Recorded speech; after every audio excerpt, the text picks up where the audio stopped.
അസ്സലാമു അലൈക്കും വറഹ്മത്തുള്ളാ.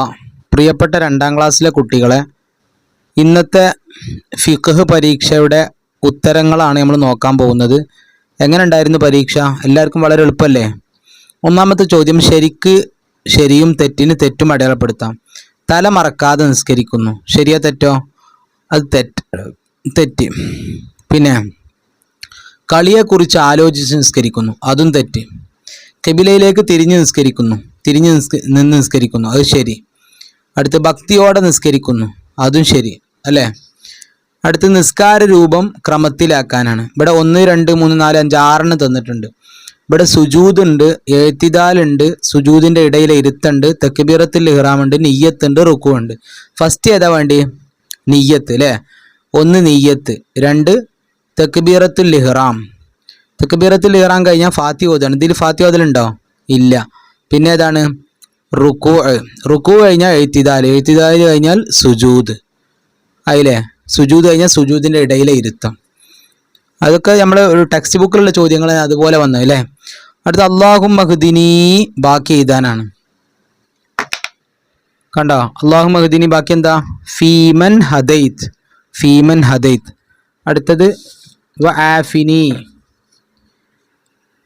ഫീമൻ ഹദൈത്ത് കഴിഞ്ഞാൽ പിന്നെ ഇവിടെ ഫീമൻ ആഫീത്ത് ഉണ്ട്. ഇവിടെ എന്താ വേണ്ടി? വആഫിനി. ഇതാ വേണ്ടി വആഫിനി. കണ്ടോ? സ്പെല്ലിങ് തെറ്റാതെ ഇത് വആഫിനി ഫീമൻ ആഫീത്ത്. അടുത്ത എന്താണ്? ഫീമൻ തവല്ലൈത്ത് ഉണ്ട് അല്ലേ? അപ്പോൾ വത്തവല്ലനി വേണ്ടി. വത്തവല്ലനി എങ്ങനെ? വത്തവല്ലനി ഇത് നോക്ക്. വത്തവല്ലനി ഫീമൻ തവല്ലി. അടുത്തെന്താണ്?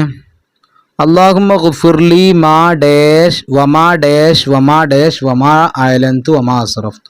അപ്പോൾ വമാ അങ്ങനെ ഉണ്ട് അല്ലേ? നമ്മൾ അല്ലാഹുമ്മ ഗുഫിർലി മാ ഖദ്ദംതു ഇതാണ്, കണ്ടില്ലേ? അല്ലാഹുമ്മ ഗുഫിർലി മാ ഖദ്ദംതു വമാ അഖർതു വമാ അസ്റർതു വമാ അയലന്തു വമാ അസ്റഫ്തു വമാ അൻത അഅലമു ബിഹി മിന്നി. വമാ അസ്റഫ്തു വരെയുള്ളൂ ഇവിടെ. അപ്പോൾ അല്ലാഹുമ്മ ഗുഫിർലി മാ ഖദ്ദംതു എഴുതിയ ഒരു മാർക്ക്. അടുത്തെന്താണ്? വമാ അഖർതു, അതിനടുത്ത മാർക്ക്. പിന്നെ വമാ അഖർതു കഴിഞ്ഞാൽ പിന്നെ വമാ അസ്റർതു, പിന്നെ വമാ അയലന്തു വമാ അസ്റഫ്തു പെടണ്ട. അപ്പോൾ ഇത് അസ്റർതു വരെ എഴുതിയാൽ മതി. അടുത്ത ചോദ്യം പൂർത്തിയാക്കാം. നിസ്കരിക്കുന്നവനെ അള്ളാഹുവിന് വലിയ എന്താണ്? ഇഷ്ടമാണ്. വളരെ സിമ്പിളായ ചോദ്യം. കണ്ടോ? ഇഷ്ടമാണെന്ന് ഇങ്ങനെ എഴുതാം. ഇഷ്ടമാണ്. അടുത്ത ചോദ്യം, വുളൂഇൽ ചെവി രണ്ടും എന്താണ്?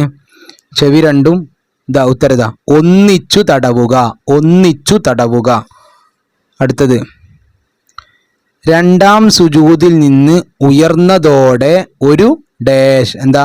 ഒരു റക്അത്ത് പൂർത്തിയായി. അവിടെ റക്അത്ത് എന്ന് എഴുതുന്നിടത്താണ് ശ്രദ്ധിക്കേണ്ടത്. കണ്ടോ? റക്അത്ത് പൂർത്തിയായി. അടുത്ത ചോദ്യം, അവസാനത്തെ അത്തഹിയാത്തിൽ സ്വലാത്ത് ചൊല്ലിയ ശേഷം എന്താ? ദുആ ചെയ്യണം അല്ലേ? ഒരു പാഠത്തിൻ്റെ ഫസ്റ്റ് വരി തന്നെയാണത്.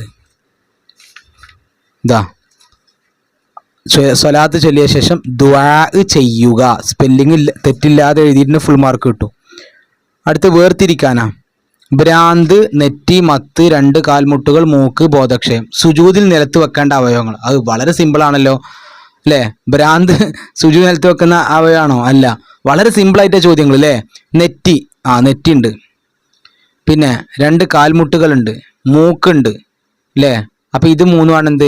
സുജൂദിൽ നിലത്ത് വെക്കേണ്ടവ. ബാക്കിയൊക്കെ എന്താണ്? ബുദ്ധിയുടെ വകതിരിവ്. ഭ്രാന്ത്, പിന്നെ മത്ത്, പിന്നെ ബോധക്ഷയം. അടുത്ത് 2 വീതം എഴുതാം. വുളൂഇൽ തടവേണ്ട അവയവങ്ങൾ ഏതൊക്കെയാണ്? തലയും ചെവിയും. അടുത്ത ഫർള് നിസ്കാരങ്ങളെ പേര്. എത്ര വലിയ സിമ്പിൾ ചോദ്യങ്ങൾ. എന്താ?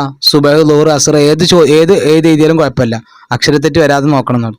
അത് ഇസ്ലാം കാര്യങ്ങൾ 5ാമത്തെ ഏതാണ്? ഹജ്ജ് ചെയ്യുക. അടുത്ത കുനൂത്തിന് ശേഷം എന്താണ് ചൊല്ലേണ്ടത്? നബി സല്ലല്ലാഹു അലൈഹി വസല്ലമയുടെയും കുടുംബത്തിൻ്റെ മേൽ സ്വലാത്ത് ചൊല്ലണം. ശേഷം നബി സല്ലല്ലാഹു അലൈഹി വസല്ലമയുടെയും കുടുംബത്തിൻ്റെ മേൽ സ്വലാത്തും സലാമും ചൊല്ലണം. സുന്നത്താണ്. സ്വലാത്തും സലാമും ചൊല്ലണം. എന്താ ചൊല്ലേണ്ടതെന്ന് ചോദിച്ചാൽ അപ്പോൾ സ്വലാത്തും സലാമും ചൊല്ലണം, അതാണ് എഴുതേണ്ടത്. അപ്പോൾ വളരെ സിമ്പിൾ അല്ലായിരുന്നു? എങ്ങനെ ഉണ്ടായിരുന്നു നിങ്ങൾക്ക് പരീക്ഷ എന്ന് എല്ലാവരും അറിയിക്കുക. അസ്സലാമു അലൈക്കും.